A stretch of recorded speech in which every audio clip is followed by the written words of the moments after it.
నిన్న మన వీడియో చూసిన వాళ్ళందరికీ గుర్తుండే ఉంటుంది. ఓజాస్ గంభీరా ఉరఫ్ ఓజీ ఈ సినిమా ఎలా ఉండబోతోంది అనేది చూచాయిగా చెప్పాం. మనం అంతకు మించి అయితే ఈ సినిమా ఏం లేదు. చూసాం. ఇంకా ఏ సీను ఎలా ఉంది, జాన్ విక్ సిరీస్లోని ఏ సీన్ని మనం ఇన్స్పైర్ అయ్యి ఈ సినిమా తీశారు, ఏది ఆ సుజీత్ దర్శకుడు అనేది తర్వాత వీడియోలో స్పష్టంగా పెట్టుకోవచ్చు. దర్శకుడు సుజీత్ ఏంటంటే, పవన్ కళ్యాణ్ అంటే ఒక మార్షల్ ఆర్ట్స్ యోధుడు, పవన్ కళ్యాణ్ అంటే ఒక ఒరిజినల్ గ్యాంగ్స్టరు, పవన్ కళ్యాణ్ అంటే ఒక ఉత్సాహం. నిజమే, పవర్ స్టార్కి ఉన్నటువంటి ఫాలోయింగ్, క్రేజీ ఫాలోయింగ్ అనండి. ఆ ఖుషీ సినిమా నుంచి ఒక రేంజ్కి వెళ్ళింది, అది అలా కొనసాగుతూ ఉంది. ఆయన్ని తెర మీద చూస్తే ఏరలు చప్పట్లు, ఒక స్టార్డమ్ పీక్ స్టేజ్కి వెళ్ళిపోయింది, ఇక అంతకు మించి ఏమి ఉండదు. అలాంటప్పుడు ఆయన ప్రతి కదలికకి చప్పట్లు, ప్రతి కదలికకు ఈరలు, గోల. మొదటి 3-4 రోజులు ఇలానే ఉంటుంది. ఈ నాయిస్ అంతా తగ్గిపోయిన తర్వాత మీరు సినిమా చూస్తే మీకు అసలు సినిమా ఏంటి అనేది కనబడుతుంది. ఆ తమన్ మ్యూజిక్ అంటారా, మనము రకరకాల వాయిద్యాలతో బీజిఎం బ్యాక్గ్రౌండ్ మ్యూజిక్ వినే ఉన్నాం ఇప్పటిదాకా. ఈ స్టోరీకి తగినట్లు అతను శ్రమ లేదంటే అతనికి చేతనైన రీతిలో దీనికి ఇచ్చాడు మ్యూజిక్. ఫైన్, ఫ్యాన్స్ అందరూ ఎంజాయ్ చేస్తారు. ఎందుకంటే హరిహర వీరముళ్ళు అనేది గుచ్చుతున్న సందర్భంలో ఒక 2 నెలల లోపల ఈ సినిమా రావడంతో ఏంటంటే, అమ్మయ్య మనకి ఒక చెత్త సినిమా నుంచి రిలీఫ్ దక్కింది, ఇప్పుడు ఒప్పుకుంటారు చెత్త సినిమా అని. ఆ రోజున ఏమనేవాళ్ళు, సూపర్గా ఉంది, కావాలని మీరు చేశారు ప్రచారం అనేవాళ్ళు కదా. అది జరగలేదు. ఇప్పుడు ఈ సినిమాకి ఏంటంటే ఎస్, ఒక ఫ్యాన్ బాయ్ మూమెంట్స్, ప్రేక్షకులు థియేటర్లో ఏది ఆయన ఎంట్రీ కానీ, ఇంటర్వెల్ కానీ, క్లైమాక్స్లు కానీ, ఇంకా సెకండ్ పార్ట్కి లీడ్లు కానీ, ఇవన్నీ ఏంటంటే సినిమా కథలు రివీల్ చేద్దామా వద్దా అంటే, సరే పెద్ద పెద్ద పత్రికలే రివీల్ చేసినప్పుడు మనం చేస్తే తప్పేంటి అన్నట్టుగా, ఎవరికి తెలియని కథ ఏం కాదు. మీకు ఈ సినిమా కథ విన్నప్పుడు పంజా కథ గుర్తొస్తుంది, బాలు కథ గుర్తొస్తుంది. నేను నిన్ననే చెప్పాను, సినిమా రిలీజ్కి ముందే చెప్పాను, అవి గుర్తొస్తాయి.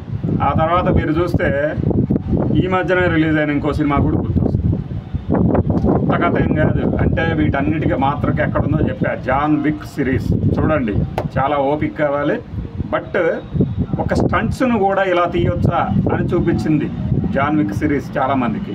హాలీవుడ్ సిరీస్ని చూసే వాళ్ళందరికీ అది నచ్చుతుంది. అందులోంచి వచ్చినవే ఇందులో క్యారెక్టర్లన్నీ కూడా. ఇప్పుడు ఒక మనిషికి అండగా ఉండటము, ఆ అండగా ఉన్న మనిషి కష్టాల్లో ఉంటే కాపాడటము, కాపాడిన తర్వాత ఆ కుటుంబానికి దూరం కావడం, దూరం అయిన తర్వాత మళ్ళీ వాళ్ళకి ఏదైనా కష్టం కలిగినప్పుడు వెనక్కి వెళ్ళి వాళ్ళని రక్షించడం. ఇది చాలా సినిమాల్లో చూసాం మనం. చాలా అంటే చాలా సినిమాల్లో, పంజా కావచ్చు, బాలు కావచ్చు, ఇంకా మిగతా హీరోల సినిమాలు కావచ్చు. ఒక లైన్ ఇది, ఈ లైన్ ఏం తప్పలేదు ఇక్కడ, అలానే ఉంది.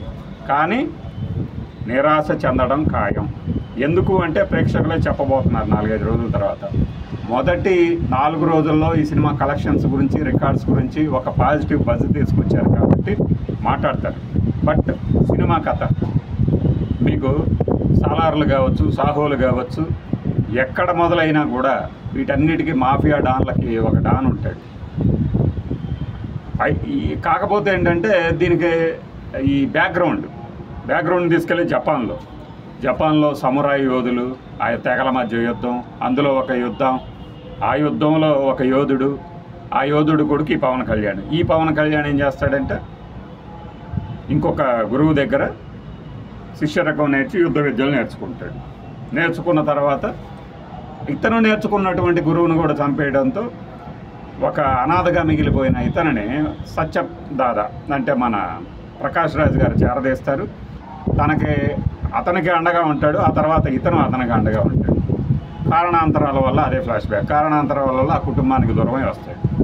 ఏం లేదు, ప్రకాష్ రాజ్కి 2 కొడుకులు, ఒక కొడుకుని విలన్ కొడుకు చంపేస్తే మీకు యానిమల్ సినిమా కూడా గుర్తొస్తుంది. విలన్ కొడుకు చంపితే ఇతను అతని కొడుకుని చంపుతాడు. ఈ మధ్యలోనే ప్రకాష్ రాజ్ కొడుకుని కూడా చంపుతాడు. ఇది గ్యాంగ్స్టర్లు, మాఫియాల స్టోరీల మధ్య ఉన్నదే. అయితే దీన్ని ఏంటంటే ఆంధ్రప్రదేశ్ కూటమి ప్రభుత్వం కూడా తలకెత్తుకొని మేము చూస్తున్నాం అంటే, ఇకపై నీతులు చెప్పడానికి కుదరదు. మీరు గ్యాంగ్స్టర్ అయ్యి ఉండి ఇంకొక హీరోని స్మగ్లర్ అంటానికి లేదు. ఇది సినిమాటిక్గా.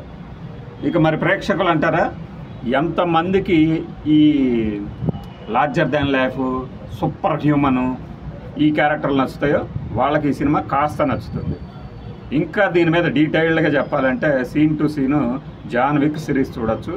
లేదు నాకు పంజా సినిమాలో ఆ పాటలు ఎలా ఎలా అనే పాట నచ్చింది, అవైతే ఇంకా బాగున్నాయంటారా, కళ్ళు మూసుకొని మళ్ళీ ఆ సినిమాలు చూసుకోవచ్చు. బాయ్.